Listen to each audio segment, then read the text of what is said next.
الحمد لله وكفى والصلاة والسلام على عباده الذين اصطفى خصوصا على أفضلهم وخاتم النبيين محمد الأمين وعلى آله وصحبه أجمعين. أما بعد فقد قال الله تبارك وتعالى كما ورد في سورة بني إسرائيل: أعوذ بالله من الشيطان الرجيم بسم الله الرحمن الرحيم ولا تقف ما ليس لك به علم إن السمع والبصر والفؤاد كل أولئك كان عنه مسؤولا. صدق الله العظيم.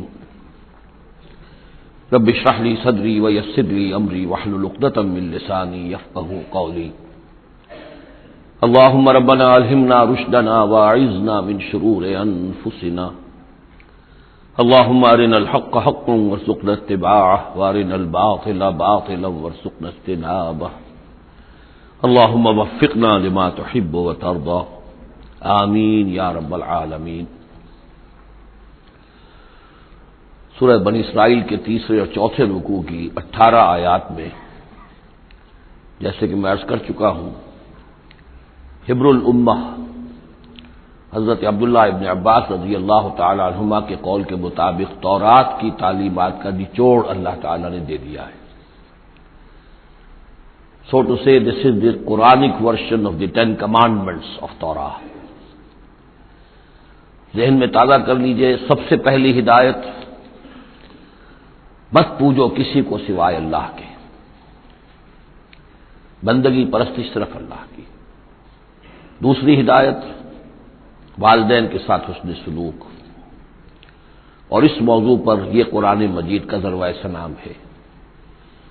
اگر وہ تمہارے پاس بڑھاپے کی عمر کو پہنچ ہی جائیں تو انہیں اف تک مت کہو، انہیں کبھی جھڑکو نہیں، ان کے سامنے اپنے کندھے جھکا کر رکھو، عاجزی اختیار کرو، تواضع اختیار کرو.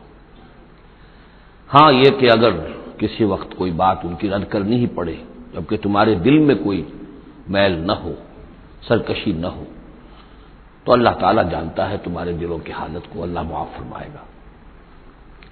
تیسری ہدایت: رشتہ داروں کے حقوق ادا کرو اور محتاجوں کے اور غرباء کے مفت. چوتھی ہدایت: فضول خرچی میں دولت مت اڑاؤ. یہ تیسری اور چوتھی باہم مربوط ہے. اگر فضول خرچی میں دولت اڑاؤ گے تو ادائے حقوق کے لیے پیسے نہیں آئیں گے، بلکہ انسان مصرف جو ہے اپنی فاضل دولت کا کرے. حقوق کا ادا کرنا، اس میں قرابت دار سب سے پہلے ہے، پھر اور جو بھی محتاج ہیں، مسکین ہیں، پھر یہ کہ اللہ کے دین کے لیے خرچ کرنا ہے.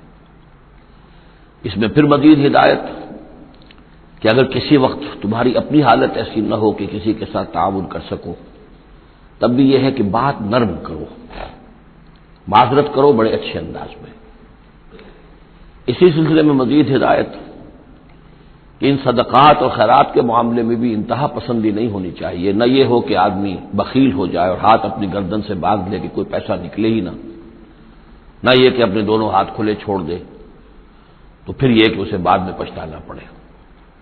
اسی میں مزید ہدایت: اگر تم اپنے کسی عزیز کا یا کسی اور بیچارے غریب انسان کا چاہتے ہو کہ اس کا حال بدل جائے، اس کی حالت بہتر ہو جائے، اپنی حد تک جو تم کر سکتے ہو ضرور کرو، لیکن یہ نہ سمجھو کہ تم کسی کی حالت بدلنے پر قادر ہو. کسی کے رزق کی کشادگی یا تنگی یا سراسر اللہ کے ہاتھ میں. ایک اور ہدایت: زنا کے قریب تک نہ پھٹکنا. یہ بہت ہی بری شے، بے حیائی اور برا راستہ ہے. مزید ہدایت: انسانی جان کا احترام، قتل ناحق سے بچنا ہے.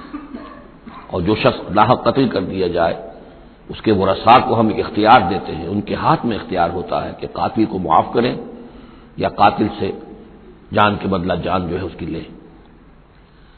مزید ہدایت: یتیموں کے مال کے قریب نہ پھٹکنا، لیکن بہت عمدہ طریقے سے ان کی حفاظت کرو، امانت سمجھو اس کو، یہاں تک کہ وہ اپنی بلوغت کو پہنچ جائے، پھر یہ ہے کہ تم ان کے مالوں کے حوالے کر ہی دو گے. عہد کی پابندی کرو، جہاں معاہدہ ہو جائے، وعدہ ہو، اس کو پورا کرو. اور جب ناپ کا دینے لگو تو ناپو بھی پورا، اور تول کر دو تو سیدھی ترازو سے تولو. یہی بہتر ہے نتیجے کے اعتبار سے بھی، اسی سے جو بقیت اللہ جو بچ جائے گا تمہارے لیے اس میں برکت ہوگی، اور بے ایمانی سے کم ناپ کر کم تول کر کچھ زیادہ اگر تم نے فوری طور پر حاصل کر بھی لیا تو اس میں برکت نہیں ہوگی بلکہ اس میں نحوست ہوگی۔ ان تمام چیزوں کے بارے میں فرمایا۔ اب جو اس کے بعد جو ہدایت ہے جس کے اوپر کہ میں کل رک گیا تھا، جو بہت اہمیت کی حامل ہے، وَلَا تَقْفُ مَا لَيْسَ لَكَ بِهِ عِلْمٌ، ایسی چیز کے پیچھے مت پڑو یا مت لگو جس کے لیے تمہارے پاس علم نہیں ہے۔ انسان کا بحیثیت اشرف المخلوقات اس کا طرز عمل جو ہے وہ علم پر مبنی ہونا چاہیے، توہمات پر نہیں، خام خواہ کے توہمات جن کے لیے کوئی بنیاد نہیں، کوئی دلیل نہیں، ان توہمات کے اوپر انسان اپنی روش کو استوار کرے، یہ اس کے شایع نشان نہیں۔ البتہ اب علم جو ہے وہ دو طرح کے ہیں، یہ ہم سورہ بقرہ کے 4 رکوع میں دیکھ آئے ہیں۔ ایک ہے ہیومن نالج، ایکوائرڈ نالج، انسان جو علم حاصل کرتا ہے، اور ایک ہے ریویلڈ نالج جو اسے دیا جاتا ہے، وہ وحی کے ذریعے سے آتا ہے، الہام کے ذریعے سے آتا ہے۔ وہ ریویلڈ نالج جو ہے اس کے ریسیپینٹ جو ہے وہ ہیومن سول ہے، اسپرٹ ہے، یہ نہیں ہے، یہ سینسز نہیں ہے، یہ دماغ نہیں ہے۔ وہی چاہے جلی ہو چاہے خفی ہو، الہام ہو، کشف ہو، رؤیا صادقہ ہو، کوئی بھی شے ہو، اس کا تعلق اس حیوانی وجود سے نہیں ہے، اس کا در حقیقت اس روحانی وجود سے ہے جس کا مسکن قلب ہے۔ اب ظاہر بات ہے کہ اس میں بھی جو وہی خفی عام لوگوں کو ہو جاتی ہے، الہام ہو جاتا ہے، کچھ اور وہ بھی کوئی دلیل نہیں ہے۔ اس شخص کے لیے تو دلیل ہے وہ، اگر وہ شریعت کے خلاف نہ ہو، لیکن کسی اور کے لیے دلیل نہیں ہے۔ جو ریویل نالج ہے اس میں صرف وہی جلی جو انبیاء کے پاس آئی ہے وہ دلیل ہے، وہ دلیل قاطع ہے، وہ برہان قاطع ہے۔ ان کے پاس جو وحی جلی آئی وہ بھی، اور جو وحی خفی آئی وہ بھی۔ وحی نبوت جو ہے وہ علم ہے، العلم، ایک علم تو یہ ہے، اور دوسرا علم وہ ہے جو انسان حاصل کرتا ہے خود۔ اس کے لیے یہ سینس آرگنز جو اس کو دیے گئے ہیں، حواس خمسہ، جن میں سے اہم ترین جو ہے ان السمع والبصر، سماعت اور بصارت، باقی یہ کہ 3 اور بھی ہیں، چھونا ہے، چکھنا ہے، سونگنا ہے۔ ان سے جو سینس ڈیٹا ملتا ہے پھر وہ یہاں فیڈ ہوتا ہے دماغ میں، برین میں، اور یہ ایک کمپیوٹر ہے جو اسے پروسیس کرتا ہے، اس سے کچھ نتیجے نکالتا ہے۔ یہ آیت در حقیقت اس سے بحث کر رہی ہے، انسانی علم کے لیے اللہ تعالیٰ نے جو انسان کو ایپریٹس دیا ہے، جو آرگنز دیے ہیں، وہ ہے ان السمع والبصر والفؤاد، کل اولئک کان عنہ مسئولا، وہ سماعت ہے، بصارت ہے اور عقل ہے۔ یہ فؤاد کا ترجمہ میں نے عرض کیا تھا عام طور پر دل کیا گیا ہے، حالانکہ کوئی اس کے لیے جو لغوی کوئی بنیاد موجود نہیں ہے کہ کون سا لفظ ہے، کون سا اس کا مادہ ہے۔ اس کا مادہ وہی ہے جسے لفظ فائدہ نکلا ہے، اور آپ نے دیکھا ہوگا پرانے زمانے کتابوں میں کچھ لکھا پھر فے لکھ دیتے ہیں، فے فائدہ، یعنی اس بات سے یہ نتیجہ نکلتا ہے، پھر فے یہ نتیجہ نکلتا ہے، تو فائدہ نتیجہ ہے۔ اسی طرح فعید کہتے ہیں عربی زبان میں اس شے کو، جیسے سبزی ہے بہت سی، آپ نے اس کو ابال لیا اور بھون دیا تو اس میں پانی وانی نکل جاتا ہے، بجھ کر رہ جاتی ہے، تھوڑی سی ہو جاتی ہے، بھجیا ہم کہتے ہیں اس کے، بھجیا بن گئی ہے۔ گوشت کا بھی یہ ہے کہ جب آپ اس کو سینکتے ہیں پانی وغیرہ نکل جاتا ہے، مختصر ہو جاتا ہے تو اس کا خلاصہ نکلتا ہے۔ تو سینس ڈیٹا سے جو خلاصہ نکالتا ہے پھر یہ برین کمپیوٹر، یہ ہے در حقیقت فؤاد، اس سے فائدہ حاصل کرنا، اس سے نتیجہ نکالا، اس سے انفر کرنا، اور اس سے انفر کر کے جیسا کہ میں نے کل عرض کیا تھا پھر جو بھی پاس میموری موجود ہے، سٹورڈ ہے اس کے اندر، اس کے ساتھ اس کو پھر وہ کمپیئر کرتا ہے، پھر کوئی نیا نتیجہ نکلتا ہے تو اب سٹور کر لیتا ہے کہ ایک بات اور مجھے معلوم ہو گئی۔ اور یہ اس طریقے سے رفتہ رفتہ انسانی علم بڑھتے بڑھتے کہاں تک پہنچ گیا ہے، عقلیں دنگ ہیں، کہاں تک پہنچ گیا، آج کسی ایک انسان کے لیے ممکن ہی نہیں رہا ہے کہ وہ پورا جو معلومات کا دائرہ اس وقت ہے تمام سائنسز کے اندر ان کا احاطہ کر سکے، ناممکن۔ کسی فزسسٹ کے لیے یہ ممکن نہیں ہے کہ صرف فزکس کے دائرے کی تمام معلومات کو وہ اپنے ذہن میں جمع کر سکے۔ اتنا بڑا ایکسپلوژن ہے معلومات کا، وہ سب اسی سے ہے، ان السمع والبصر والفؤاد کل اولئک کان عنہ مسئولا۔ ان چیزوں کی مسئولیت ہے، اللہ نے یہ چیزیں تمہیں دی ہیں، اب ان کو تو بند کر کے رکھ چھوڑو، توہمات کے اوپر اپنا بنیاد رکھ لو، زلزلہ کیسے آتا ہے؟ ایک گائے ہے، گائے کے دو سینگوں پر یا بیل کے دو سینگوں پر زمین کھڑی ہے، وہ ایک سینگ کے اوپر وہ ٹکا لیتا ہے، پھر جب ذرا وہ تھک جاتا ہے تو وہ بدلتا ہے تو دوسرے سینگ کے اوپر زمین کو لاتا ہے تو زلزلہ آ جاتا ہے۔ اس کے لیے کوئی دلیل یا تو ہونی چاہیے کتاب اللہ اور سنت رسول سے، وہ دلیل ہے، اور یا پھر دلیل ہوگی اس ذریعہ علم سے، جو ہیومن نالج ہے، اس سے جو علم حاصل ہو رہا ہے وہ قطعی ہے، وہ یقینی ہے، وہ ویریفائبل ہے، وہ ایکسپیریمنٹیشن سے حاصل ہو رہا ہے، آبزرویشن سے حاصل ہو رہا ہے، پھر جو نتائج آپ نکالتے ہیں انہیں ویریفائی کر سکتے ہیں۔ تو یہ ہے اصل میں وہ آیت کے جو انتہائی اہم ہے۔ قرآن مجید نے نوع انسانی کو اس راستے پر ڈالا ہے کہ توہمات کے تمام ذخیرے کو رد کر کے اور علم پر اپنے موقف کو قائم کرو۔ اس کو کہا گیا ہے، اس کو جب جان لیجئے کہ اصل میں اس سے پہلے جو فلسفہ تھا، ارسطو کا فلسفہ، اس کا ڈنکا بج رہا تھا پوری دنیا میں، عالم اسلام میں بھی بہت عرصے تک ارسطو کا وہی ڈنکا بجتا رہا ہے، اب جا کر کہیں بمشکل ان چیزوں کی گرفت ڈھیلی پڑی ہے۔ وہ ہے استخراجی منطق۔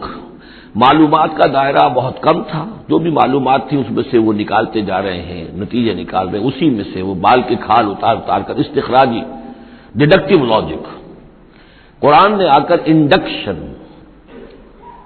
منطقی استقرائی کا دور شروع کیا۔ کھول آنکھ، زمین دیکھ، فلک دیکھ، فضا دیکھ، آبزرو کرو۔ افلا ينظرون الى الابل كيف خلقت والى السماء كيف رفعت والى الجبال كيف نصبت والى الارض كيف سطحت۔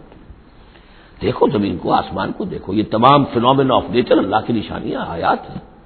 یہ تقدس عطا کیا ان کو، یہ اللہ کی آیات ہیں، اللہ کی نشانیاں اور قوانین طبیعہ اللہ تعالیٰ کے۔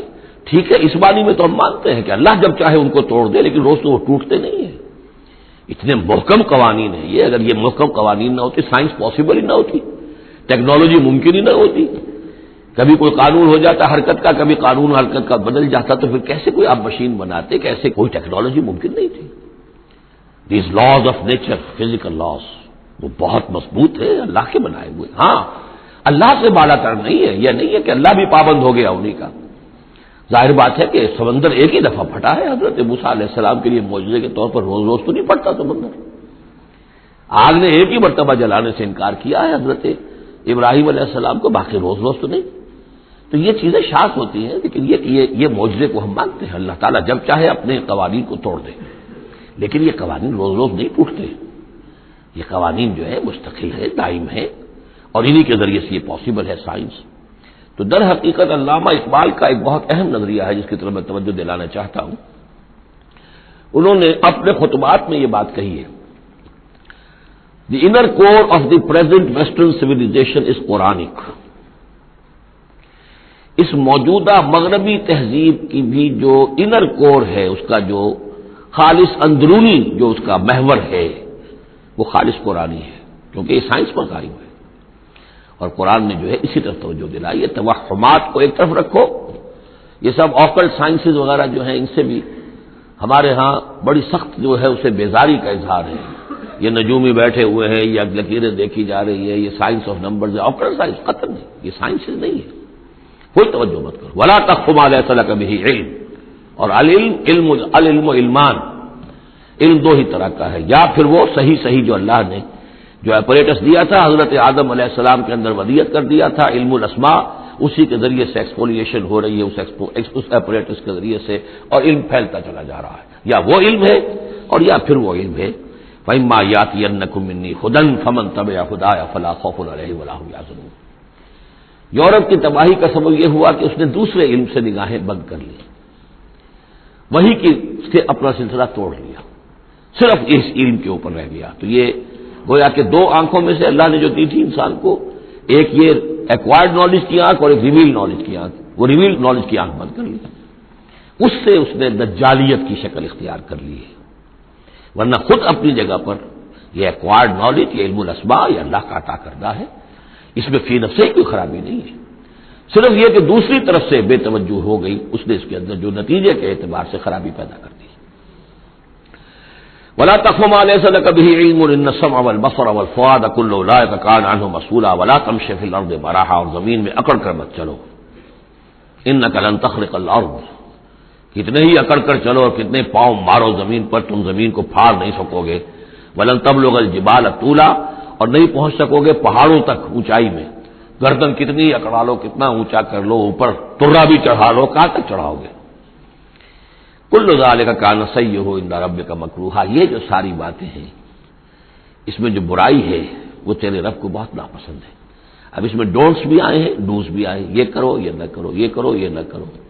تو ان تمام احکام کے اندر جو حکم ہے اس سے سرتابی کریں گے تو برائی ہے، اور جس چیز سے روکا گیا ہے اس میں ملوث ہوں گے تو برائی ہے، تیرے رب کو بہت پسند ہے، ناپسند ہے۔ ذالک مما اوحی الیک ربک من الحکمہ، یہ ہے وہ کہ جو آپ کے رب نے محمد آپ پر وحی کی ہے، از قسم حکمت، یہ حکمت کا خزانہ ہے، تمدن انسانی، تہذیب انسانی، ثقافت انسانی، اجتماعیت انسانی کے لیے یہ اصول ہیں کہ اگر ان پر انسان کاربند رہے تو اس دنیا کی زندگی کو بھی جنت بنا سکتا ہے۔ ولا تجعل مع اللہ الہا آخر، لیکن اولین اور آخرین بات پھر وہی ہے، شروع میں بھی یہ تھا وقضى ربک الا تعبدوا الا ایاہ، اول و آخر توحید ہے۔ ولا تجعل مع اللہ الہا آخر فتلقى فی جہنم ملوما مدحورا، اللہ کے ساتھ کسی اور کو نہ ٹھہرا لو معبود، پھر تم جھونک دیے جاؤ گے جہنم میں ملامت زدہ ہو کر، ملوم مدحورا، دھکے دیے جا کر۔ افاسفاکم ربکم بالبنین، چلتے چلتے ایک اشارہ جو کہ انہوں نے کیا تھا کہ اللہ کی بیٹیاں قرار دے لی تھی۔ افاسفاکم ربکم بالبنین، اے عرب کے لوگوں تم ذرا سوچو، مزید غور کرو، کیا تمہیں تو پسند کر لیا ہے، ترجیح دی ہے اللہ نے بیٹوں کے ساتھ، واتخذ من الملائکۃ اناسا، اور خود فرشتوں کی شکل میں اپنے لیے بیٹیاں کر لی ہیں۔ انکم لتقولون قولا عظیما، غور کرو تم یہ بڑی گستاخی کی بات کر رہے ہو اللہ کی جناب۔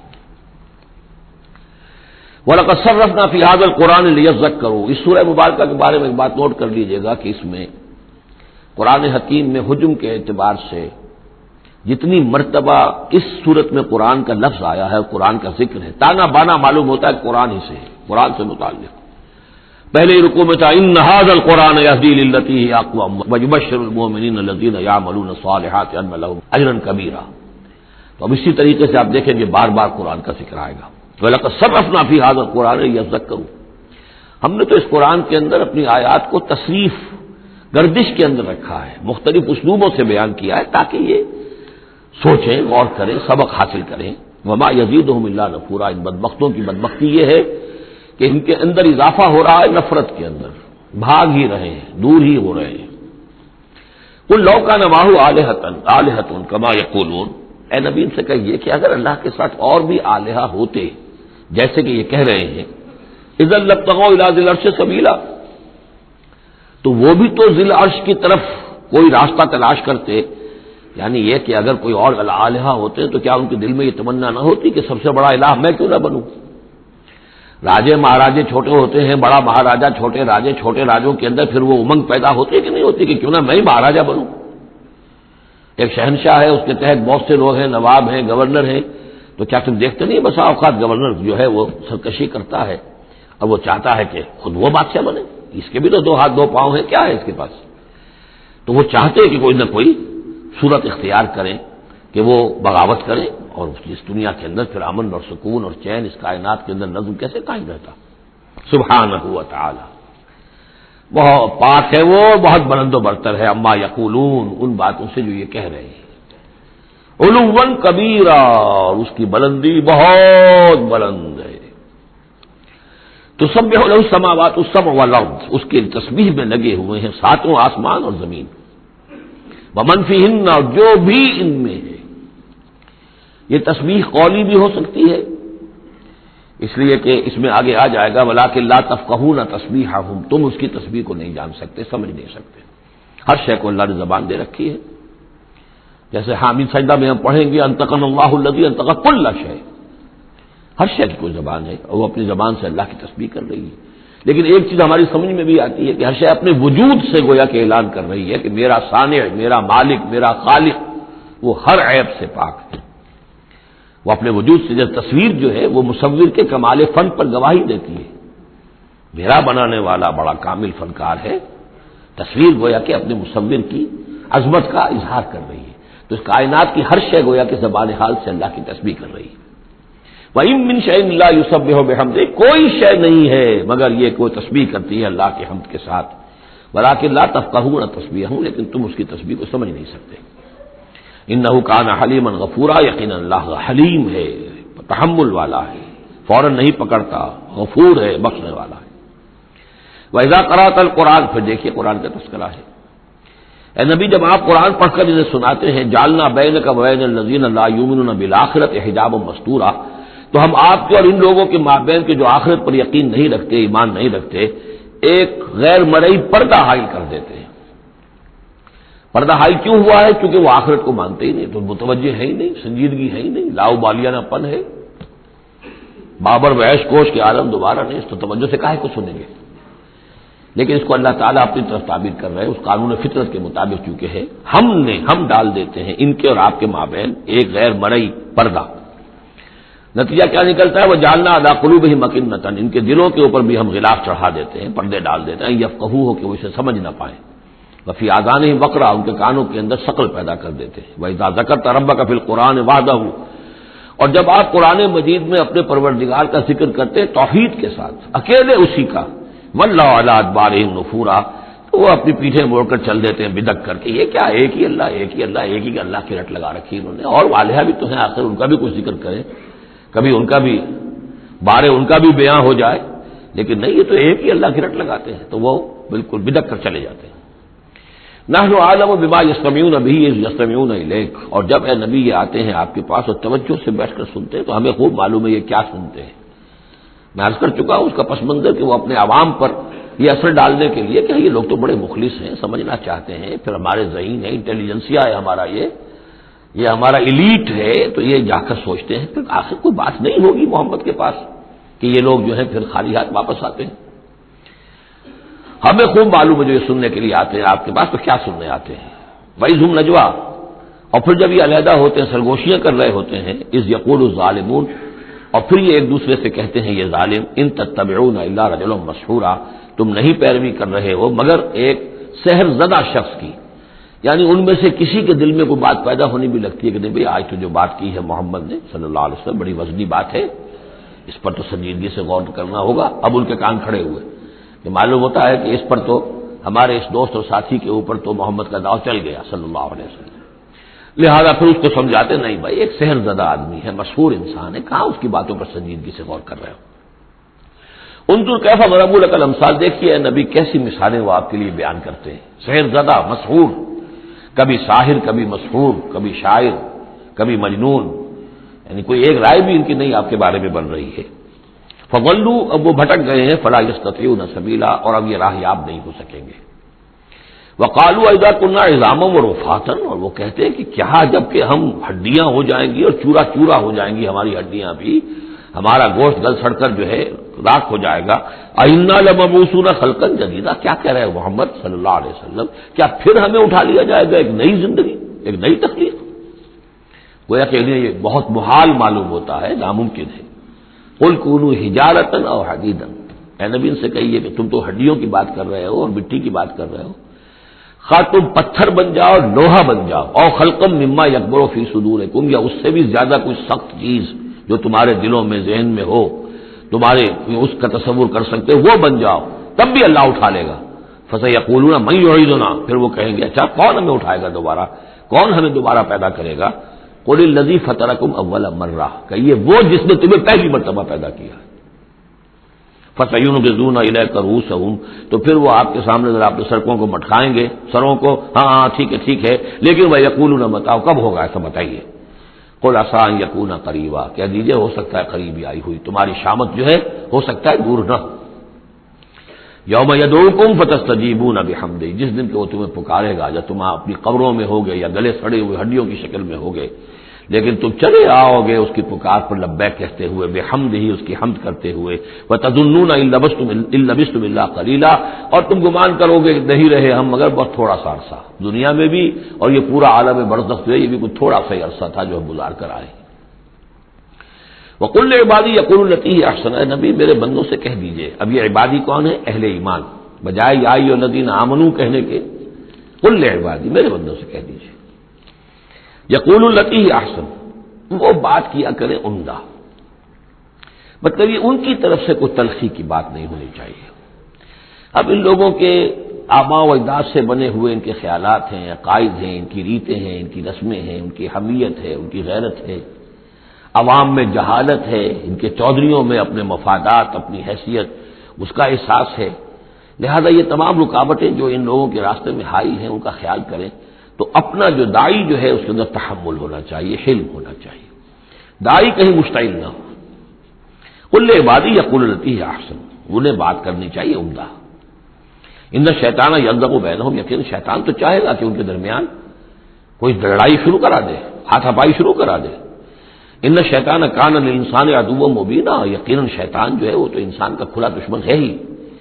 ربکم اعلم بکم، تمہارا رب تم سے خوب واقف ہے۔ ان یشاء یرحمکم، وہ چاہے گا تو تم پر رحم فرمائے گا، اور ان یشاء یعذبکم، چاہے گا تمہیں عذاب دے گا۔ وما ارسلناک علیہم وکیلا، اور نبی ہم نے آپ کو ان پر کوئی داروغہ بنا کر نہیں بھیجا ہے کہ آپ ذمہ دار ہیں ان کو ہدایت پر لانے کے، نہیں۔ یہ معاملہ ہر شخص کا اپنا ہے، ذاتی ہے، ہز اون چوائس۔ وَرَبُّكَ أَعْلَمُ بِمَنْ فِي السَّمَاوَاتِ وَالْأَرْضِ، اور اللہ آپ کا رب خوب جانتا ہے ان تمام چیزوں کو کہ جو آسمان میں ہے اور زمین میں ہے۔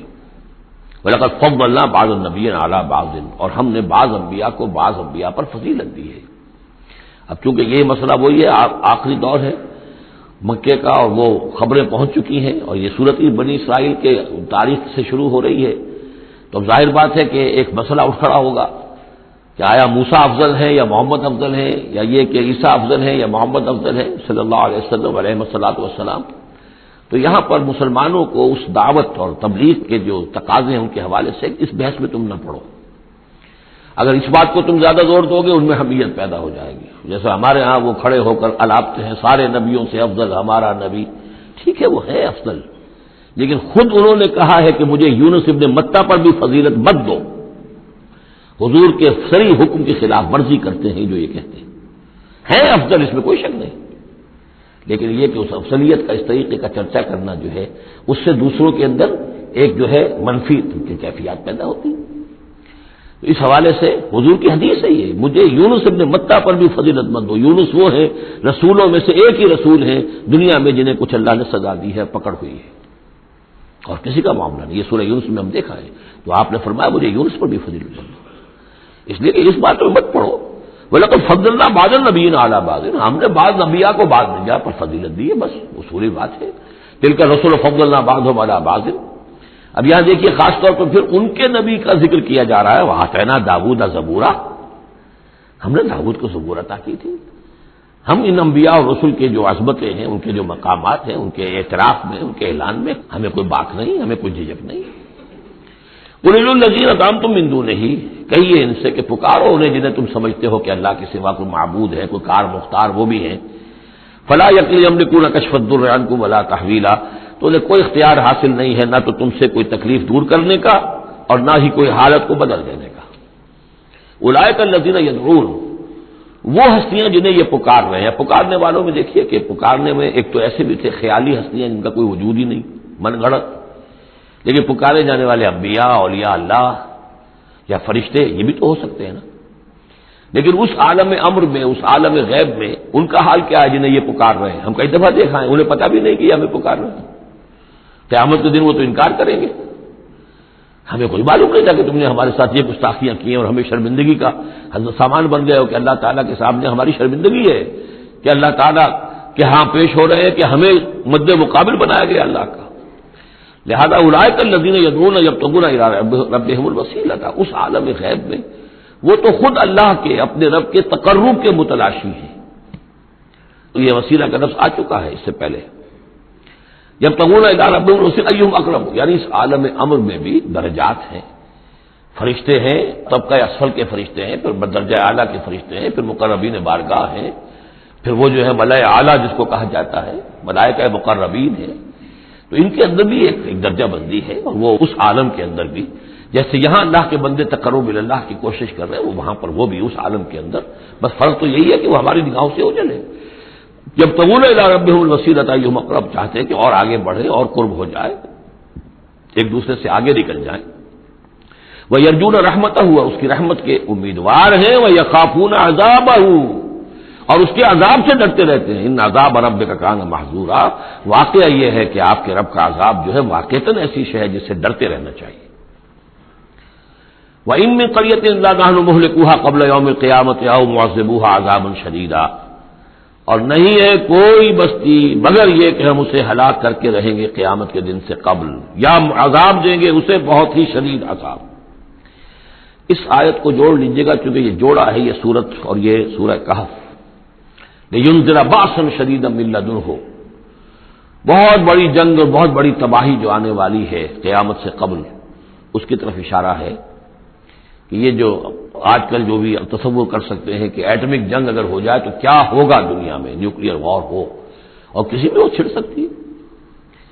لیکن یہ کہ قیامت سے پہلے الملحمۃ العظمیٰ، ایک بہت بڑی جنگ ہونے والی ہے جس کی کہ احادیث کے اندر خبریں ہیں، جس کا تذکرہ پھر آئے گا سورہ کہف کے اندر صراحت کے ساتھ.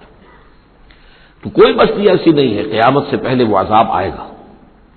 اور معذبوها عذابا شدیدا کان ذلک فی الکتاب مستورا، اور یہ تمام چیزیں جو ہے اللہ کی کتاب میں لکھی ہوئی ہے، طے شدہ ہے، وہ آنا ہے، اس کا ایک ٹائم ٹیبل معین ہے.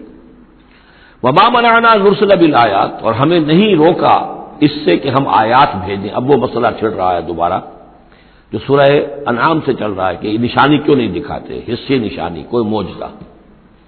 یہاں اللہ تعالیٰ فرما رہے ہیں کہ ہم نے اس طرح کے معجزے دکھانے کیوں بند کر دیے. وما منعنا، نہیں روکا ہم کو اس سے کہ ان نرسل بالآیات، کہ ہم وہ معجزات دکھائیں، الا ان کذب بها الاولون، اس لیے کہ ہم نے یہ دیکھ لیا کہ پچھلوں نے بھی جھٹلایا ان کو. نہ تو سمود کو جو ہم نے ناقہ دی تھی ان کے مطالبے کے اوپر اس پر کوئی ایمان لایا، نہ عیسیٰ کو جو آخری معجزے ہم نے دے دیے، زندہ جانور پیدا کر دینا، گارے سے بنانا، پھونک مارنا اور اڑتا ہوا وہ پرندہ بن جائے، اور مردہ کو کہنا قم باذن اللہ، وہ کھڑا ہو کے چلنے لگ جائے. اب اس سے آگے کون سا معجزہ ہوگا؟ لیکن کوئی مانا معلوم ان کذب بها الاولون، پہلوں نے بھی ان معجزات کا انکار ہی کیا، جھٹلایا. وآتینا ثمود الناقۃ مبصرۃ، ہم نے سمود کو، قوم سمود کو ان کی آنکھیں کھولنے کے لیے ہم نے اونٹنی والی نشانی دکھا دی، فظلموا بها، انہوں نے اس پر بھی ظلم کیا. وما نرسل بالآیات الا تخفیفا، اور ہم نہیں بھیجتے اپنی آیات نشانیاں مگر صرف خبردار کرنے کے لیے. وہ خبردار کرنے کے لیے اب ہم اپنی قرآن مجید کی آیات بھیج رہے ہیں.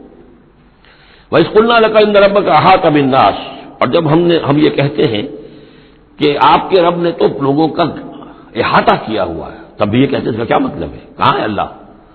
کہاں ہمارا احاطہ ہوا ہے؟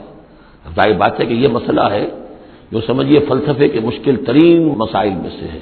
حقیقت و ماہیت وجود، ایک اللہ کا وجود ہے، ہر جگہ ہے، ہر آن ہے، لیکن یہ کہ یہاں دنیا میں ہے کہ نہیں ہے، یہ دنیا ہے یا اللہ ہے، کیا ہے؟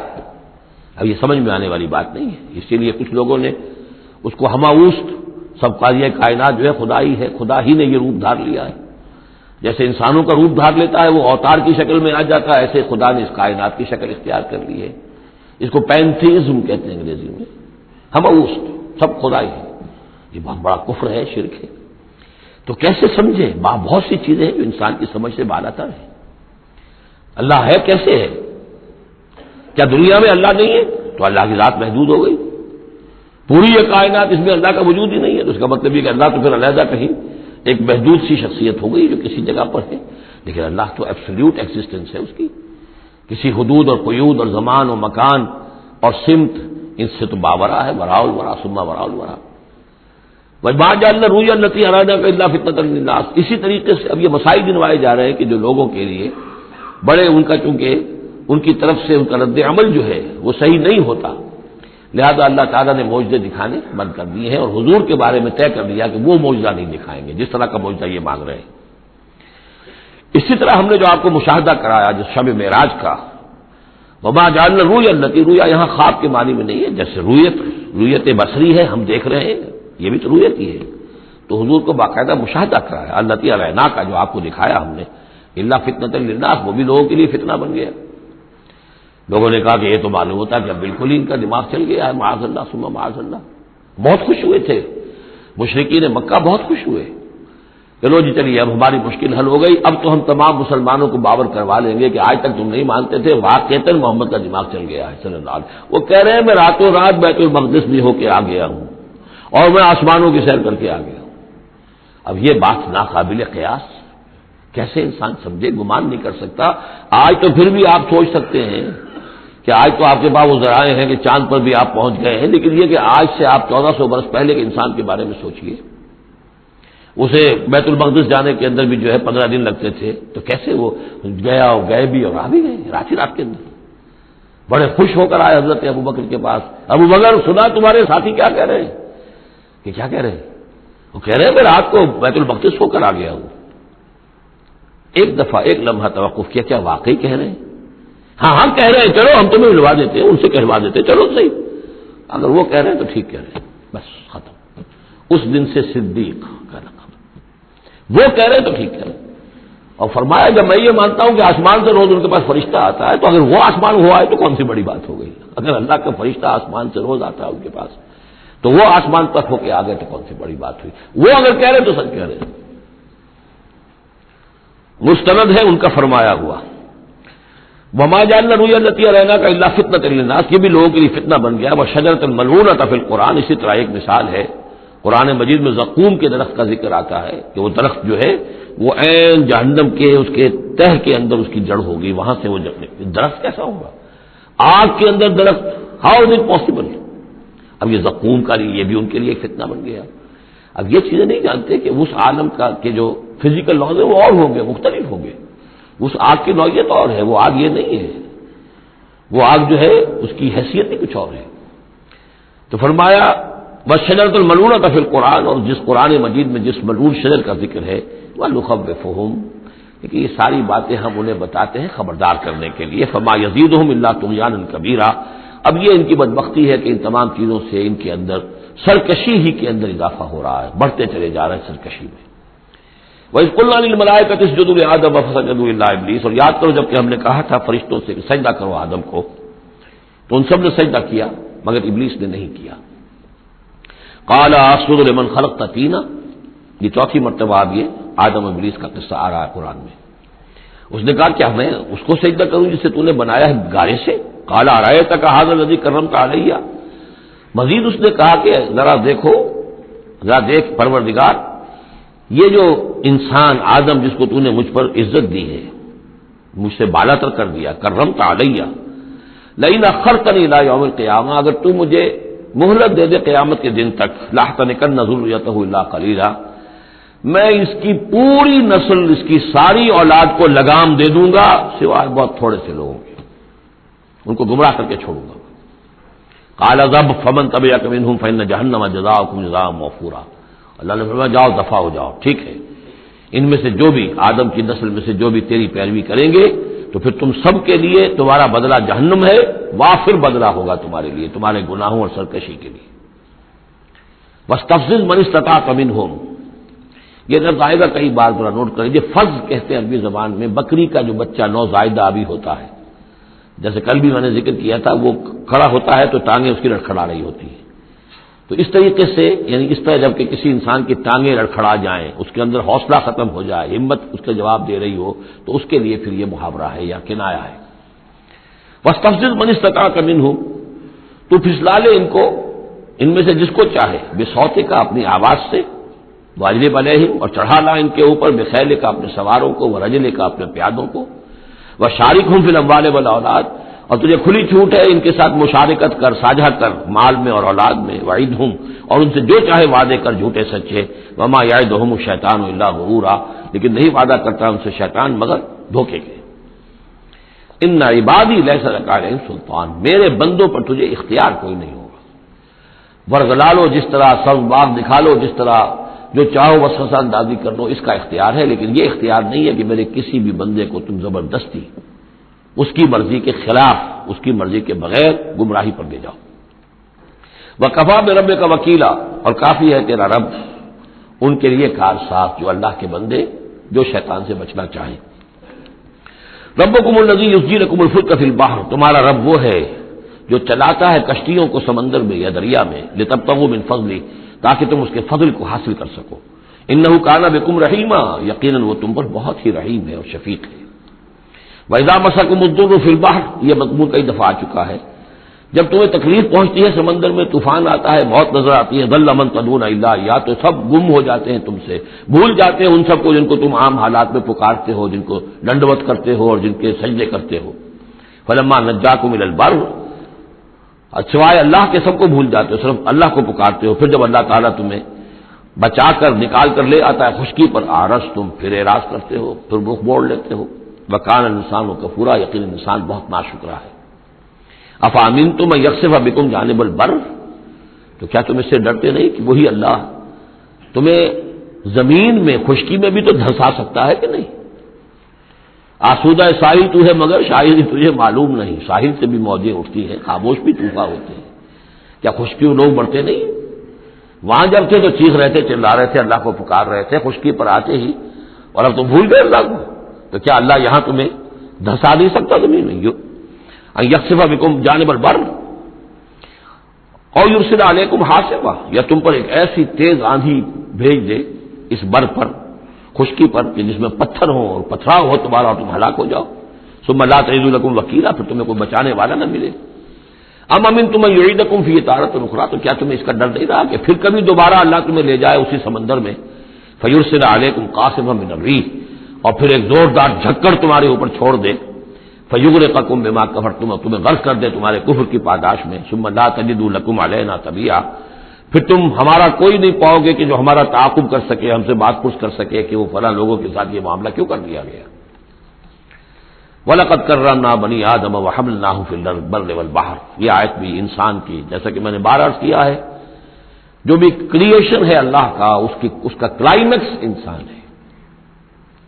گویا کہ یہ سارا سلسلہ جو ہے تنزلات، اللہ کا حرف کن، اور کن سے وہ خلق نور، اس نور سے وہ تخلیق ارواح انسانیہ اور ملائکہ، پھر ایکسپلوژن دی بگ بینگ، اور اس سے وہ حرارت اور وہ آتشی کرے، اور اس دور میں جنات کی جو تخلیق ہوئی، اور پھر اس کے بعد ان کا ٹھنڈا ہونا، اور پھر یہ بارش کا برسنا، اور بارش اور زمین، پانی اور زمین کے اب یہاں سے جو حیات ارضی ہے اس کا آغاز ہونا.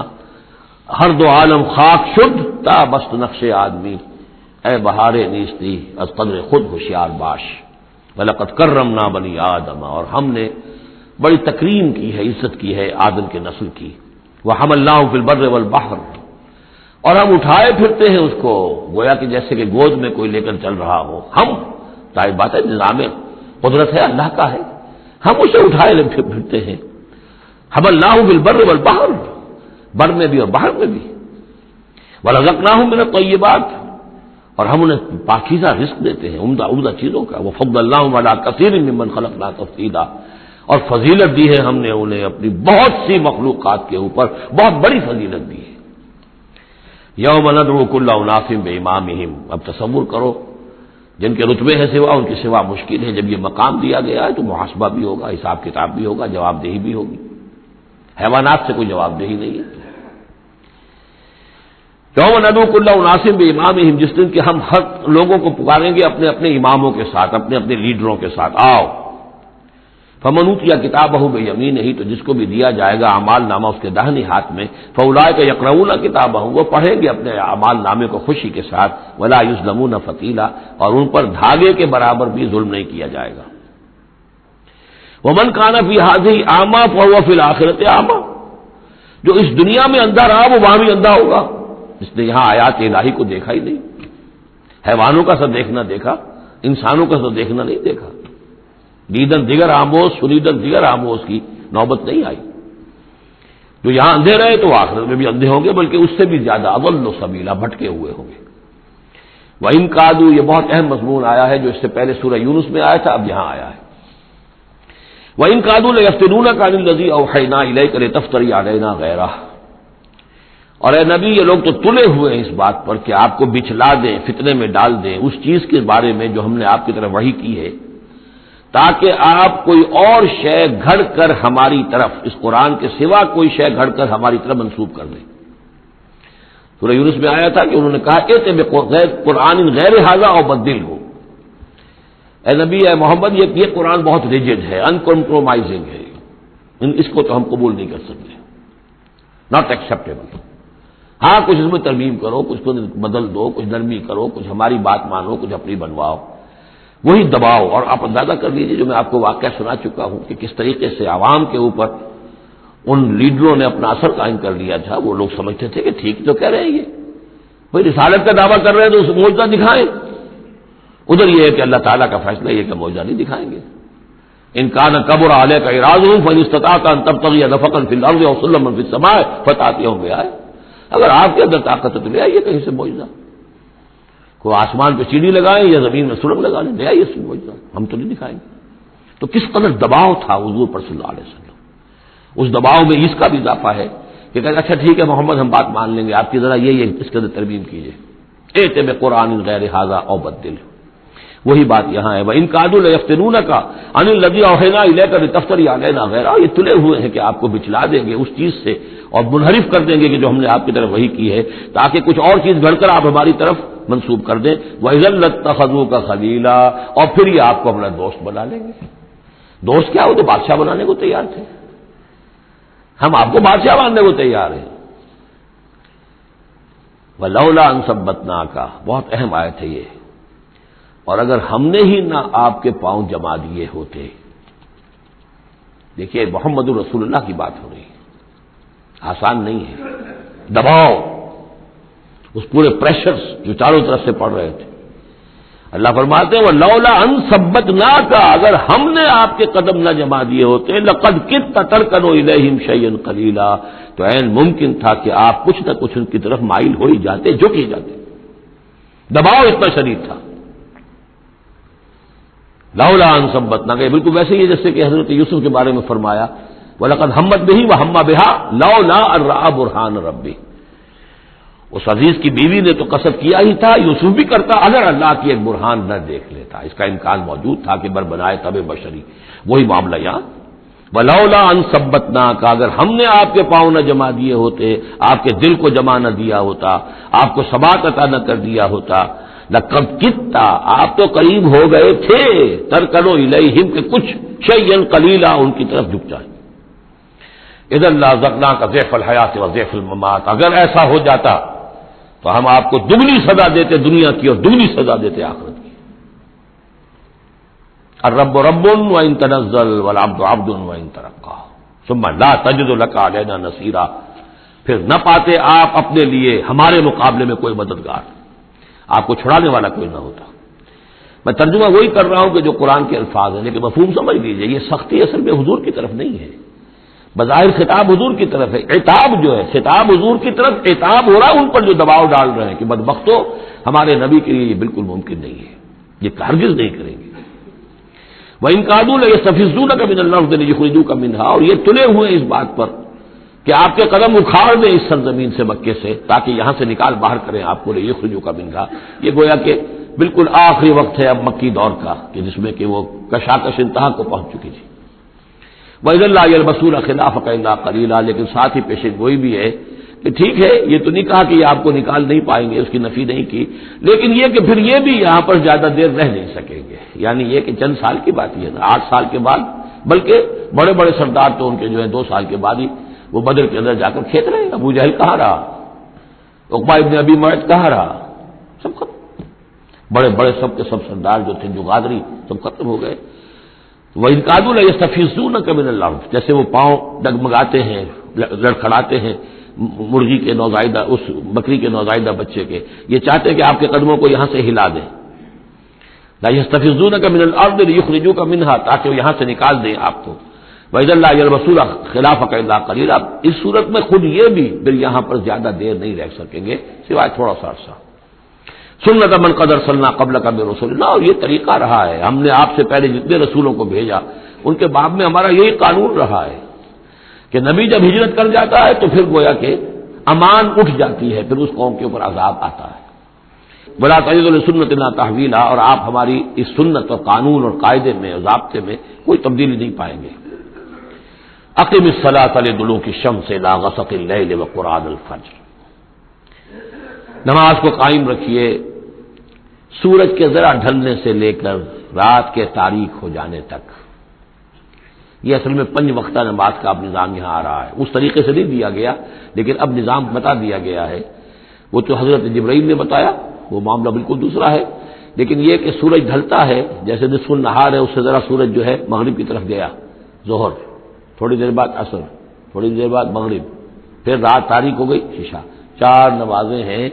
اور سردیوں کے موسم میں تو لگتا ہے کہ پے بپے تابڑ توڑ آ رہی ہے، جو نماز مسجد میں پڑھتے ہیں وہ تو گئے اور آئے اور گئے اور آئے، تو گویا کہ نماز کھڑی ہے، مسلسل قائم رکھو نماز کو سورج کے ڈھلنے سے لے کر اور رات کے تاریک ہو جانے تک، وقرآن الفجر۔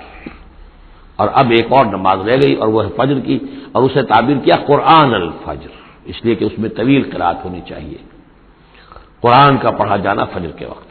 ان قرآن الفجر کان مشہودا، اس لیے کہ یہ فجر کے وقت قرآن کا پڑھا جانا جو ہے یہ مشہود ہے، یعنی اس میں ایک تو یہ کہ حضور قلب ہوتا ہے انسان کا، سو کر اٹھا ہے آدمی، تر و تازہ ہے، حواس جو ہیں تازہ ہیں، کوئی تکدر نہیں ہے، کوئی تکان نہیں ہے، تو ایک تو حضور قلب ہے، اور ایک یہ ہے کہ فرشتے بھی عصر اور فجر کے وقت جو ہے ان کی شفٹیں چینج ہوتی ہیں، یہ دونوں نمازوں میں یہ جو ہیں دونوں شفٹوں والے موجود ہوتے ہیں، رات والے آتے ہیں عصر کے وقت اور دن والوں کی چھٹی ہوتی ہے، اور فجر میں یہ ہے کہ رات والوں کی چھٹی ہونے والی ہے اور دن والے آ کر چارج لیتے ہیں، تو فرشتوں کی حاضری کا وقت ہے۔ وَمِنَ اللَّيْلِ فَتَهَجَّدْ بِهِ، اور نماز کے ایک حصے میں سے آپ جاگیے اس قرآن کے ساتھ، بہی کو یہاں نوٹ کیجئے، جیسے سورہ انعام میں نے بار بار نوٹ کرایا تھا، انذر بہی ذکر بہی، تبشیر ہو اس قرآن کے ذریعے سے، تذکیر اس قرآن کے ذریعے سے، انذار اس قرآن کے ذریعے سے، تو تہجد جو ہے جاگنا قرآن کے ساتھ جاگنا ہے۔ اب ہمارے ہاں کیونکہ قرآن لوگوں کو یاد نہیں ہوتا تو جو پڑھتے بھی ہیں تہجد وہ تو 8 رکعتیں جیسے تیسے جو قل هو اللہ کے ساتھ پڑھ کر پھر بیٹھ کر کوئی مراقبہ کر لیا، کوئی اور ذکر کر لیا، وہ اصل تہجد وہ نہیں، اصل تہجد یہ ہے طویل قرات رات کو کھڑے ہو کر کی جائے، نافلۃ لک، یہ اضافی شے ہے اے نبی آپ کے لیے۔ عسیٰ ان یبعثک ربک مقام محمودا، امید ہے کہ آپ کا رب آپ کو مقام محمود پر فائز کرے گا۔ یہ مقام محمود کو بہت بلند مقام ہے میدان حشر میں اور پھر جنت میں، جس کی حقیقت کو ہم اس وقت نہیں جان سکتے۔ وقل رب ادخلنی مدخل صدق واخرجنی مخرج صدق، اب یہ ہجرت کا حکم ہے جو حضور کو دیا جا رہا ہے، یعنی جب آیا ہے حکم، اجازت آئی ہے تو ساتھ ہی یہ دعا بھی تلقین کر دی گئی، اور یہ کہیے اے رب میرے مجھے داخل فرما جہاں تو نے مجھے داخل کرنا ہے، یعنی یثرب میں، مدینہ منورہ میں، اس وقت تک اس کا نام یثرب تھا، تو میرا داخلہ جو ہے سچا داخلہ ہو، عزت کے ساتھ داخلہ ہو، اعزاز کے ساتھ داخلہ ہو، مبوع صدق جیسے سورہ یونس میں آیا تھا، واخرجنی مخرج صدق، اور یہاں مکے سے مجھے نکال، تو یہاں سے نکال باعزت طریقے پر، واجعل لی من لدنک سلطانا نصیرا، اور اب پھر آپ اپنے خزانہ فیض اور فضل سے مجھے سند عطا کیجئے، اختیار عطا کیجئے، حکومت کی طاقت عطا کیجئے، یعنی اب جو نیا دور آ رہا تھا، جو آپ جا رہے تھے مدینہ منورہ، تو اصل میں گویا کہ آپ کا استقبال تو وہاں ایسے ہونے والا تھا جیسے بادشاہ کا استقبال ہوتا ہے، جاتے ہی وہاں آپ کو وہ حیثیت حاصل ہو گئی کہ اوس اور خزرج کے دونوں قبیلے جو ہیں انہوں نے گویا کہ آپ کو اپنا حاکم تسلیم کر لیا ایک معنی میں، اور یہودیوں کے تینوں قبیلوں سے آپ نے جو ہے جا کر معاہدے کر لیے، تو آپ تو فوری طور پر بے تاج بادشاہ ہو گئے۔ اسی کی دعا تلقین کی جا رہی ہے، اللہ تعالیٰ نے جو چیز دینی تھی ایک دعا کی شکل میں گویا کہ محمد رسول اللہ صلی اللہ علیہ وسلم کو تلقین فرما دیا، وقل رب ادخلنی مدخل صدق واخرجنی مخرج صدق واجعل لی من لدنک سلطانا نصیرا، وقل جاء الحق وزهق الباطل، اور کہہ دیجئے حق آ گیا باطل گیا، اگرچہ حق کے آنے میں باطل کے جانے میں ابھی بظاہر تو چند سال ہے، ابھی 8 سال کے بعد مکہ فتح ہوگا، لیکن یہ کہ عالم امر میں تو فیصلہ ہو چکا اللہ تعالیٰ کے ہاں، تو اس کے لیے جو بھی ہے ٹائم ٹیبل معین ہے۔ قل جاء الحق وزهق الباطل ان الباطل کان زهوقا، یقیناً باطل جو ہے وہ تو ہے ہی بھاگ جانے والی شے، اس کے لیے کوئی صبر اور ثبات ہے ہی نہیں۔ وَنُنَزِّلُ مِنَ الْقُرْآنِ مَا هُوَ شِفَاءٌ وَرَحْمَةٌ لِّلْمُؤْمِنِينَ، اور ہم اس قرآن میں سے دیکھیں کتنی مرتبہ قرآن کا ذکر آ رہا ہے، سب سے زیادہ کثرت کے ساتھ قرآن مجید میں اگر اوسط لگائیں گے تو اس ایوریج کے ساتھ قرآن کا ذکر خود قرآن کی کسی صورت میں اتنا موجود نہیں ہے جتنا کہ سورہ بنی اسرائیل میں، اور ہم اس قرآن میں وہ چیز نازل فرما رہے ہیں مَا هُوَ شِفَاءٌ وَرَحْمَةٌ لِّلْمُؤْمِنِينَ، جو شفا ہے اور رحمت ہے اہل ایمان کے حق میں۔ سورہ یونس کی 2 آیتیں پھر ذہن میں لے آئیے، یا ایھا الناس قد جاءتکم موعظۃ من ربکم وشفاء لما فی الصدور وہدی ورحمۃ للمؤمنین، وہی بات یہاں ہے، یہ شفا ہے سینے کے روگ، کفر، شرک، تکبر، حسد، حب مال، حب جاہ، حب اولاد، حب دنیا، یہ تمام محبتیں جو ہیں ان کی جڑ کاٹ دینے والی ہے۔ ننزل من القرآن ما هو شفاء ورحمۃ للمؤمنین ولا یزید الظالمین الا خسارا، لیکن یہ ظالموں کو نہیں اضافہ کرتا ظالموں کے لیے مگر خسارے کا، یضل بہ کثیرا ویہدی بہ کثیرا۔ وَإِذَا أَنْعَمْنَا عَلَى الْإِنسَانِ أَعْرَضَ وَنَأَىٰ بِجَانِبِهِ، اور جب ہم انسان کے اوپر اپنی نعمتوں کی بارش کرتے ہیں تو اب وہ اکڑنے لگتا ہے، اعراض کر جاتا ہے، ہمیں بھول جاتا ہے اور ایک طرف کو کرنی کترا جاتا ہے۔ وَإِذَا مَسَّهُ الشَّرُّ كَانَ يَئُوسًا، جب کوئی تکلیف آ پڑتی ہے تو مایوس ہو کر رہ جاتا ہے، ہمت ٹوٹ جاتی ہے۔ قُلْ كُلٌّ يَعْمَلُ عَلَىٰ شَاكِلَتِهِ، اے نبی کہہ دیجئے ہر شخص اپنے شاکلہ کے مطابق عمل کر رہا ہے۔ یہ شاکلہ کیا ہے؟ اس سے پہلے میں شاید بیان کر چکا ہوں، لا یکلف اللہ نفسا الا وسعها کے ذیل میں کہ اللہ تعالیٰ نے ہر انسان کی ایک شخصیت کے کچھ حدود ہیں جو معین کی ہوئی ہیں، ان حدود سے وہ تجاوز نہیں کر سکتا، اس کا سارا امتحان انہی حدود کے اندر ہے۔ جو جینز مجھے ملے ہیں، جو جینز آپ کو ملے ہیں، ظاہر بات ہے میرا چوائس نہیں ہے، they are given for me, آپ کے لیے بھی گیون ہے۔ ان میں کیا صلاحیتیں ہیں، کون سی چیز زیادہ ہے کون سی کم ہے، اللہ جانتا ہے۔ پھر یہ کہ جس ماحول میں مجھے پیدا کیا، جس میں آپ کو پیدا کیا، جو حالات میرے تھے جو آپ کے تھے وہ بھی اللہ تعالیٰ کی طرف سے دیے ہوئے تھے۔ ان دونوں چیزوں سے جو شے وجود میں آتی ہے وہ شاکلہ ہے، وہ پیٹرن ہے۔ جیسے کہ آپ کو کوئی دھات جس سے کوئی شے ڈھال کر بنانی ہے تو پہلے اس کا سانچہ بناتے ہیں، اس سانچے میں پھر اس دھات کو اس کو میلٹ کر کے جب اس کو پگھلا کر ڈالتے ہیں تو اسی کی شکل اختیار کر لیتی ہے، تو یہ پیٹرن ہے۔ اب اس کے اندر آدمی نیکی کے لیے، بدی کے لیے، جو بھی کرتا ہے بھلائی کے لیے اچھائی، اس پیٹرن کے اندر اندر کرے گا، اس سے آگے نہیں جا سکتا، جس کو آپ انگریزی میں کہتے ہیں one can not out grow his skin. کتنا ہی آپ پھیل جائیں، موٹے ہو جائیں، وہ کھال اور پھیل جائے گی، کھال سے باہر تو نہیں نکل سکیں گے، کتنے ہی آپ فرما ہو جائیں۔ تو یہ شاکلہ ہے، اس شاکلہ کے اندر اندر آپ کو کام کرنا ہے۔ اللہ جانتا ہے کہ اس نے شاکلہ کون سا دیا تھا آپ کو، اس کے حساب سے، اس کی مناسبت سے حساب لے گا آپ سے، لا یکلف اللہ نفسا الا وسعها۔ فربکم اعلم بمن هو اهدی سبیلا، اسی کو حضور نے بیان فرمایا کہ الناس کالمعادن، معدنیات کی طرح ہے، جیسے سونے کی اور ہے اور چاندی کی اور ہے۔ تو تیرا رب خوب جانتا ہے کہ کون ہے وہ کہ جو زیادہ ہدایت پر ہے، راستے کے اعتبار سے۔ وَيَسْأَلُونَكَ عَنِ الرُّوحِ، یہ ان تین سوالوں میں سے ایک تھا کہ جو پوچھے گئے تھے حضور سے امتحاناً۔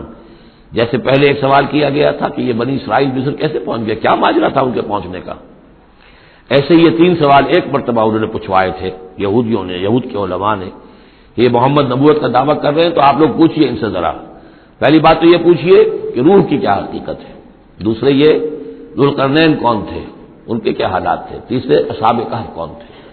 تو اصحاب کہف اور ذوالقرنین کے سوالوں کا جواب سورہ کہف میں ہے جو اگلی سورت ہے، روح کے بارے میں یہاں مختصر جواب دیا جا رہا ہے۔ یہ یسألونک عن الروح، یہ آپ سے روح کے بارے میں پوچھ رہے، قل الروح من امر ربی وما اوتیتم من العلم الا قلیلا، یہ آپ کے رب کے امر میں سے ہے، یہ عالم امر کی شے ہے، اور نہیں دیا گیا تمہیں علم میں سے مگر تھوڑا سا، عالم امر کا علم تم حاصل نہیں کر سکتے، تمہارے لیے سارا علم جو ہے وہ عالم خلق کا علم ہے، تمہاری یہ ساری جو ان السمع والبصر والفؤاد اس کی رسائی جو ہے وہ عالم خلق تک ہوگی، اس سے آگے نہیں۔ عالم امر کی باتیں جو ہے عالم غیب ہے، وہ تمہارے لیے اس پر تمہیں ایمان بالغیب لانا ہوگا، الذین یؤمنون بالغیب ویقیمون الصلاۃ ومما رزقناہم ينفقون۔ ہاں یہ جان لو کہ یہ اس عالم خلق کی شے نہیں ہے، یہ روح جو ہے کچھ اور شے کہیں اور سے آئی ہے، یہ عالم امر کی شے ہے۔ عالم امر جیسا کہ میں نے عرض کیا یا فرشتے عالم امر سے متعلق ہیں یا ارواح انسانیہ یا ان کی کمیونیکیشن جو ہوتی ہے، فرشتہ جب بات کرتا ہے تو وہ روح جس کو ہم کہتے ہیں وحی، وہ بھی روح ہے۔ تو یہ تین چیزیں ہیں کہ جن کا تعلق عالم امر سے ہے، اور روح انسانی بھی انہیں میں شامل ہے۔ وَلَئِن شِئْنَا لَنَذْهَبَنَّ بِالَّذِي أَوْحَيْنَا إِلَيْكَ ثُمَّ لَا تَجِدُ لَكَ بِهِ عَلَيْنَا وَكِيلًا إِلَّا رَحْمَةً مِّن رَّبِّكَ إِنَّ فَضْلَهُ كَانَ عَلَيْكَ كَبِيرًا۔ اور اے نبی اگر ہم چاہیں تو جو چیز ہم نے آپ کی جانب وحی کی ہے، یعنی یہ قرآن حکیم، اسے ہم آپ سے سلب کر لیں، لے جائیں، آپ کے سینے سے محو کر دیں اسے۔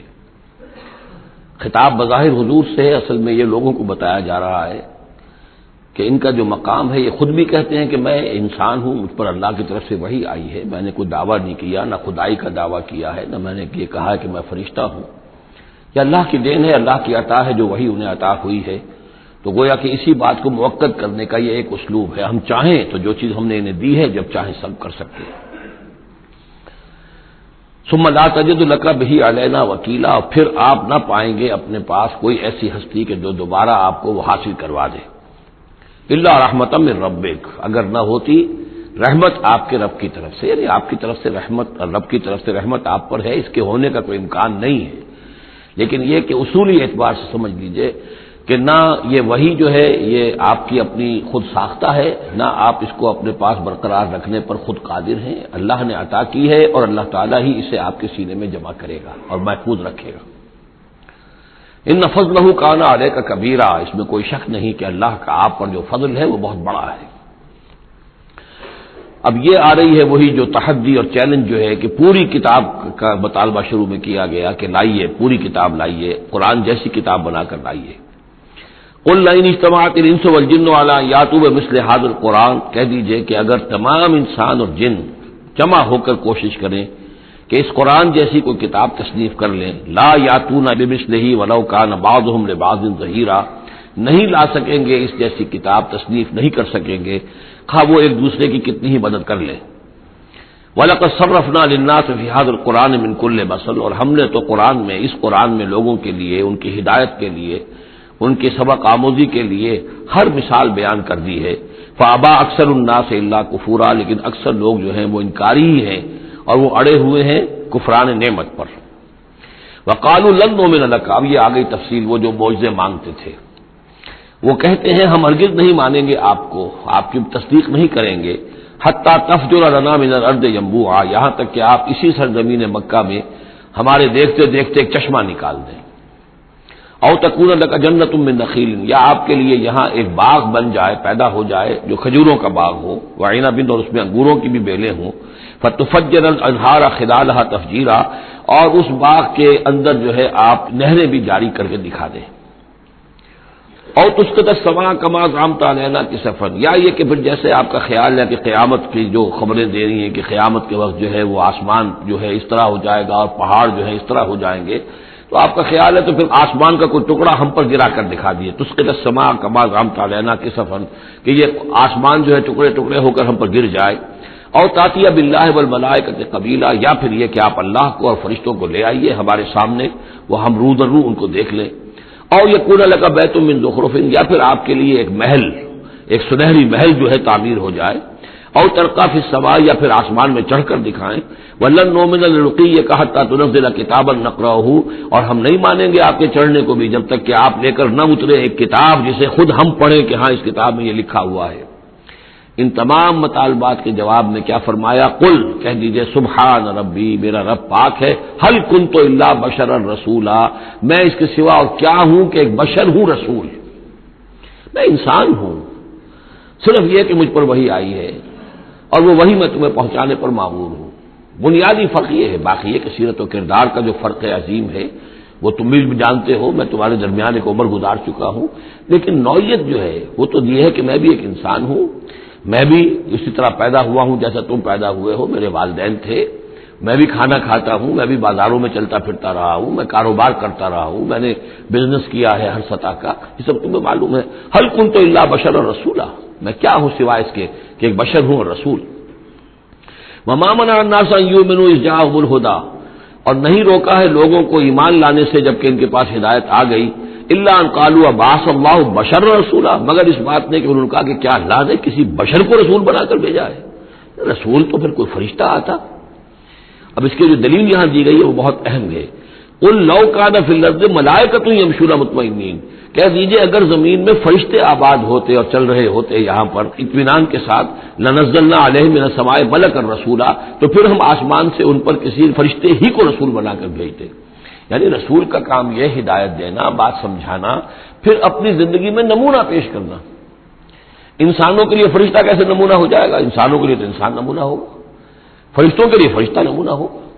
فرشتہ جو ہے آ بھی جائے یہاں پر تو کہیں گے صاحب اس کو تو نہ کھانے پینے کی ضرورت ہے، نہ اس کا جورو جاتا ہے، اس کو تو کوئی ضروریات ہی نہیں ہے، یہ ٹھیک ٹھیک آدمی ہے اور ٹھیک ٹھیک اس کا کردار ہے، تو ٹھیک ہے ہم کیسے کریں، ہمارے تو جوری جاتا ہے، ہمارا رشتہ ہے، ہمارے بچے ہیں، ہمیں پیٹ لگا ہوا ہے، ہمیں یہ ہے، ہمیں وہ ہے۔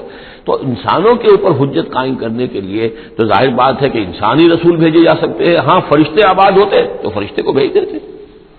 قل لو كان في الارض ملائكة يمشون مطمئنين لنزلنا عليهم من السماء ملكا رسولا قل كفى بالله شهيدا بيني وبينكم، اے نبی کہہ دیجئے اب اللہ کافی ہے میرے اور تمہارے درمیان گواہ، بہت رد و قضا ہو چکی ہے، اب تو جو فیصلہ ہے وہ اللہ کرے گا اور وہ گواہ کافی ہے۔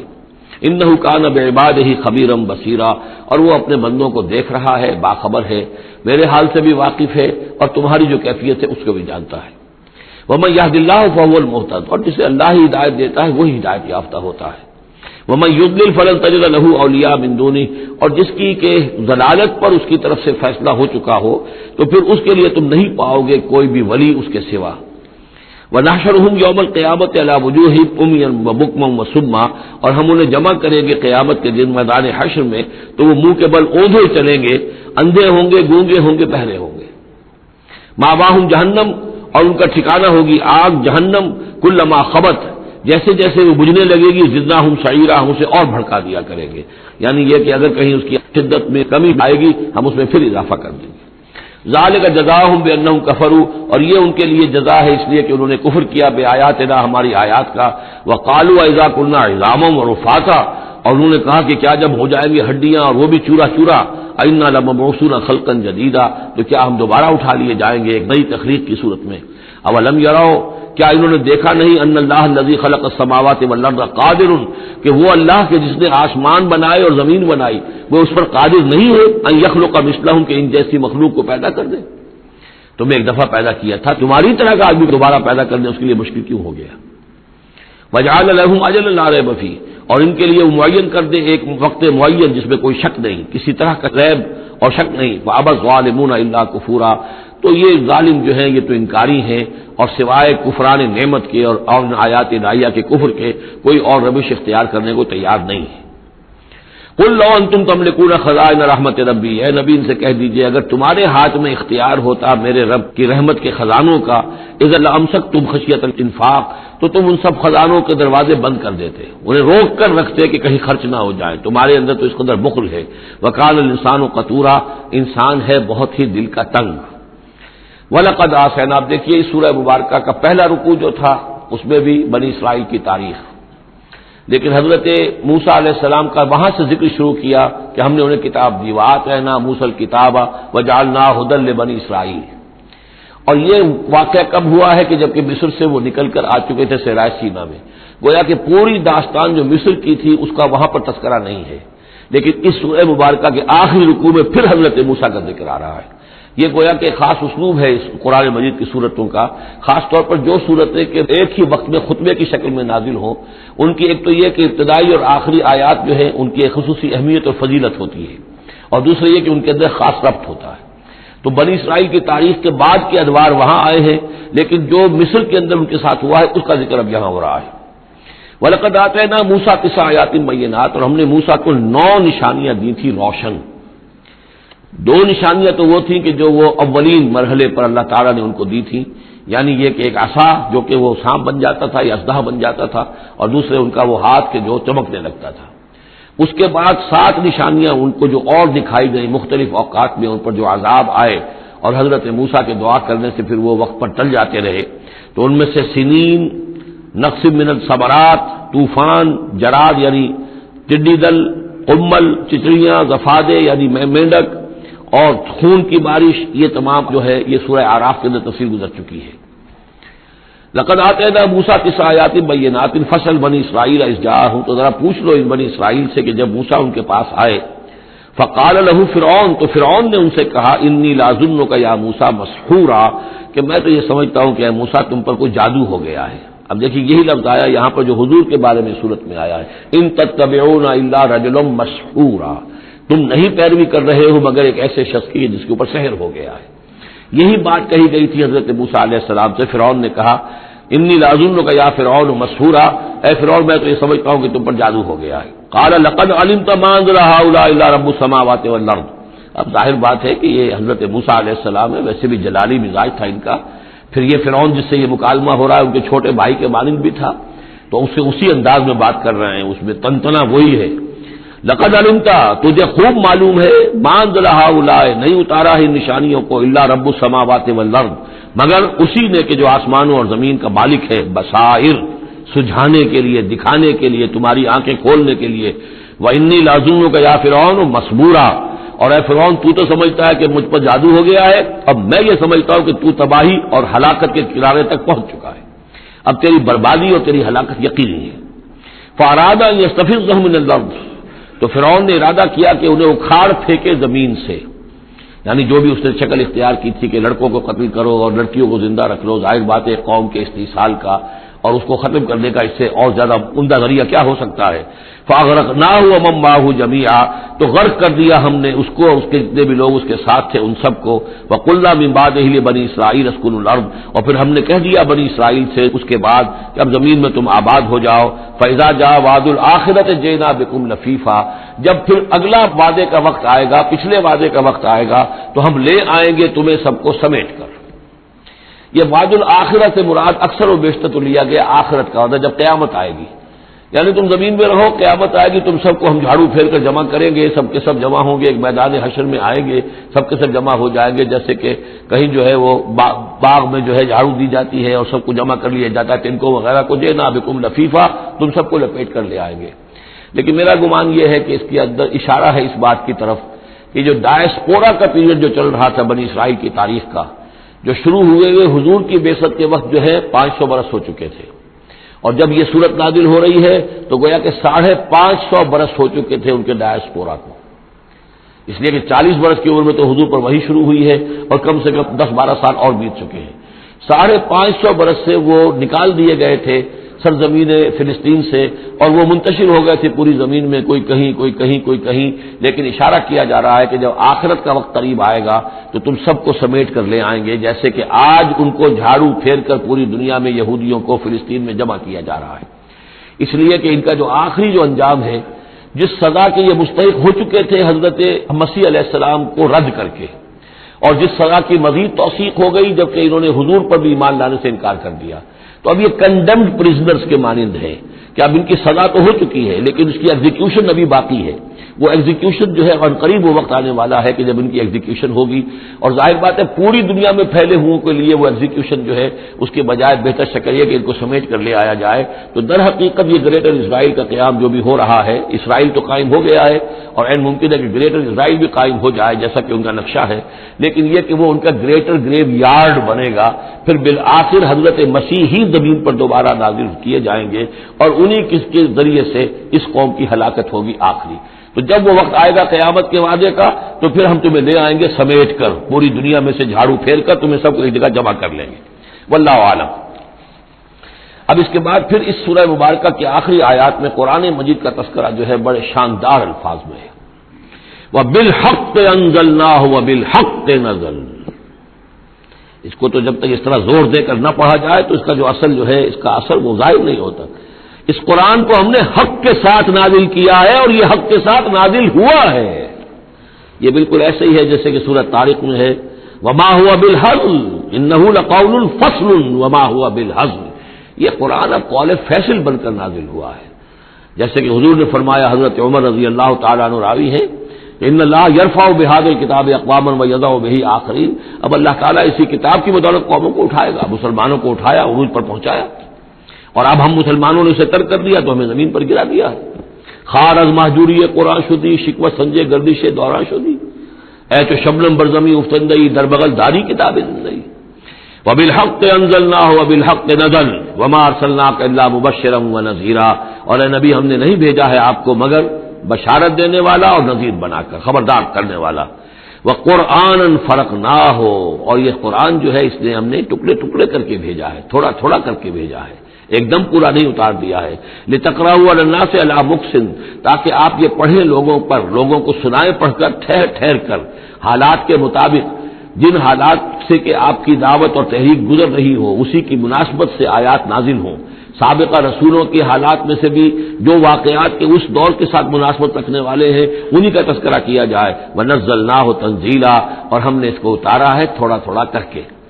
قُلْ آمِنُوا بِهِ أَوْ لَا تُؤْمِنُوا، اے نبی کہہ دیجئے تم اس پر ایمان لاؤ خواہ نہ لاؤ. ان الذین اوتوا العلم من قبلہ، یقیناً وہ لوگ جنہیں اس سے پہلے علم دیا گیا تھا، اذا یتلی علیہم، جب یہ قرآن ان کو پڑھ کر سنایا جاتا ہے، یخرون للاذقان سجدا، تو وہ اپنی ٹھوڑیوں کے بل سجدے میں گر پڑتے ہیں.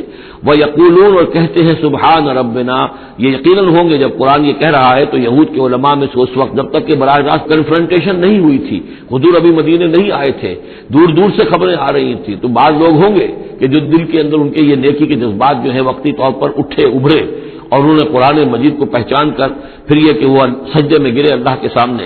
وَيَقُولُونَ سُبْحَانَ رَبِّنَا إِن كَانَ وَعْدُ رَبِّنَا لَمَفْعُولًا، اور وہ کہتے ہیں پاک ہے ہمارا رب، اور یقیناً ہمارے رب کا وعدہ تو پورا ہو کر رہنا ہی تھا. اللہ کا تو وعدہ تھا، اللہ نے کہا تھا کہ ایک آخری نبی میں بھیجوں گا، اللہ نے کہا تھا اس کے منہ میں اپنا کلام ڈالوں گا.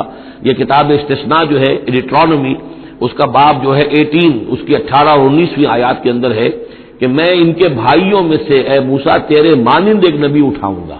ان کے بھائیوں میں سے، بنی اسرائیل کے بھائی بنی اسماعیل، ان میں سے تیرے مانند ایک نبی اٹھاؤں گا اور اس کے منہ میں اپنا کلام ڈالوں گا، اور وہ لوگوں سے وہی کچھ کہے گا کہ جو میں اسے بتاؤں گا. اب اس کی مصداق آ گیا، ان کان وعد ربنا لمفعولا، یقیناً ہمارے رب کا وعدہ تو پورا ہونا ہی تھا. وَيَخِرُّونَ لِلْأَذْقَانِ يَبْكُونَ، اور وہ گر پڑتے ہیں اپنی ٹھوڑیوں کے بل روتے ہوئے. وَيَزِيدُهُمْ خُشُوعًا، اور ان کے اندر خشوع اور خضوع کے اندر اضافہ ہو جاتا ہے. آیت سجدہ ہے، سجدہ کر لیجیے. عظیم خزانے ہیں معرفت خداوندی کے اور توحید ربانی کے. اسی طرح کی 2 آیات آئیں گی سورہ کہف کے آخر میں. قُلِ ادْعُوا اللَّهَ أَوِ ادْعُوا الرَّحْمَٰنَ، کہو کہ چاہے اللہ کہہ کر پکار لو اور چاہے رحمان کہہ کر پکار لو. أَيَّمَّا تَدْعُوا، جس سے تم پکارو، فَلَهُ الْأَسْمَاءُ الْحُسْنَىٰ، یہ جان لو کہ تمام اچھے نام اسی کے ہیں. ہر خیر، ہر خوبی، ہر بلائی، ہر حسن، ہر کمال، ہر جمال، جو بھی تم تصور کر سکتے ہو، any good, any beauty, any perfection, جس چیز کا تصور کرو وہ اللہ کی ذات میں بتمام و کمال موجود ہے. فَلِلَّهِ الْأَسْمَاءُ الْحُسْنَىٰ قُلِ ادْعُوا اللَّهَ أَوِ ادْعُوا الرَّحْمَٰنَ أَيَّمَّا تَدْعُوا فَلَهُ الْأَسْمَاءُ الْحُسْنَىٰ وَلَا تَجْهَرْ بِصَلَاتِكَ وَلَا تُخَافِتْ بِهَا، اور جب اس سے تم سرگوشی کیا کرو، مناجات کیا کرو نماز پہ، تو نہ تو اپنی آواز بہت پست رکھو اور نہ ہی اس کو بہت زیادہ بلند کرو. وابتغ بین ذالک سبیلا، بلکہ اس کے بین ایک روش اختیار کرو. آخری آیت جو ہے یہ یوں سمجھیے کہ اپنے مضمون کی مناسبت کے اعتبار سے تو واقعتاً یہ ہے کہ یہ سورہ اخلاص کے تقریباً ہم وزن آیت ہے. 5 انداز سے اس میں اللہ تعالیٰ کی توحید اور عظمت کا بیان ہے ایک آیت میں. قل الحمدللہ، کہیے کل حمد، کل شکر اللہ کے لیے. الذی لم یتخذ ولدا، دوسری بات جس نے کہ کسی کو اپنی اولاد نہیں بنایا، نہ بیٹا نہ بیٹی. لم یلد ولم یولد، سورہ اخلاص. ولم یکن لہ شریک فی الملک، نمبر 3 اس کا کوئی ساجی نہیں ہے بادشاہی میں، تنہا مالک ہے، مالک الملک، کوئی اختیار کسی کے پاس نہیں ہے. چوتھی بات ولم یکن لہ ولی من الذل، اس کا کوئی ولی کمزوری کی وجہ سے نہیں ہے. تم دوستیاں نبھاتے ہو، پالتے ہو اس لیے کہ تمہیں ضرورت ہوتی ہے، دوست وقت پہ کام آئے گا. تم اس کی کبھی کوئی ناجائز بات بھی ماننے پہ مجبور ہو جاتے ہو، دوست ہے اس کی بات کیسے ٹال دی، اس لیے کہ دل میں یہ ہوتا ہے کہ کبھی مجھے بھی اس سے کوئی بات منوانی پڑے گی، ضرورت ہو سکتا ہے. اللہ کو کوئی احتیاج نہیں. تمہاری دوستیوں کے ساتھ تمہاری احتیاجیں، تمہاری کمزوریاں بھی وابستہ ہیں. اللہ کی دوستی ہے لیکن اس کی کسی کمزوری کی بنیاد پر نہیں. یہ تصور ذہن سے نکال دو. لہٰذا اللہ پر کوئی دھوس نہیں جما سکتا، اللہ سے کوئی بات کوئی جبرن جو ہے اپنی طاقت کے بل پر بنوا نہیں سکتا. اور سب سے بڑی پھر 5ویں بات وَكَبِّرْهُ تَكْبِيرًا، اس کی تکبیر کرو جیسے کہ تکبیر کا حق ہے. اور تکبیر کرو کہ میں نے ترجمہ کیا ہے، تکبیر کہنے سے صرف نہیں ہو جاتی. اللہ اکبر کہنا جو ہے یہ تو صرف ایک پہلا درجہ ہے. ہم نے کہا اللہ بڑا ہے، اللہ کو بڑا کرو جیسا کہ بڑا ہونا چاہیے. تمہاری پارلیمنٹ میں اس کی بڑائی مانی جائے، طے ہو اس پارلیمنٹ کے اوپر تلوار لٹکی ہوئی ہے، کتاب و سنت کے خلاف کوئی قانون سازی یہاں نہیں ہو سکتی. تب معلوم ہوا کہ اس پارلیمنٹ میں اللہ بڑا ہے.